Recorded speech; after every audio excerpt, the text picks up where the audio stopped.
Dinas Kebudayaan dan Pariwisata Provinsi Sulawesi Selatan akan mengembangkan destinasi wisata baru yang diberi nama New Epicentrum. Hal ini untuk menarik pengunjung dari berbagai daerah untuk berkunjung ke Sulawesi Selatan.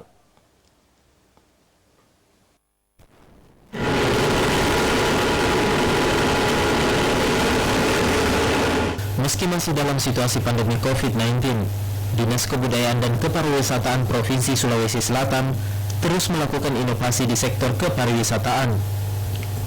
Sejumlah program pariwisata tahun 2022 telah dirancang, di antaranya mengembangkan destinasi wisata baru dengan melibatkan stakeholder pariwisata di Sulawesi Selatan. Sekretaris Dinas Kebudayaan dan Pariwisata Provinsi Sulawesi Selatan, Devo Kadapi mengatakan, strategi yang dilakukan untuk menggait wisatawan dari berbagai daerah maupun mancanegara, yaitu dengan membangun 5 sinergi.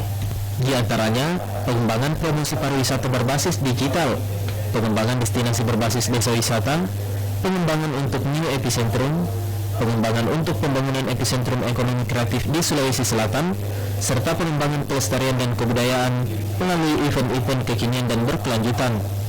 Kita berharap epicentrum ini akan menjadi sebuah daya tarik lagi bagi pariwisata Sulawesi Selatan agar kita betul-betul mampu menjadikan pariwisata ini sebagai salah satu sektor untuk mempercepat recovery ekonomi pariwisatanya Sulawesi Selatan. Diharapkan strategi tersebut dapat membangkitkan kembali pariwisata Sulawesi Selatan, mengingat 2 tahun terakhir destinasi yang ada di Sulawesi Selatan cukup tertinggal dibandingkan dengan beberapa provinsi yang ada di Indonesia. Ardi Jaho, Slebes TV.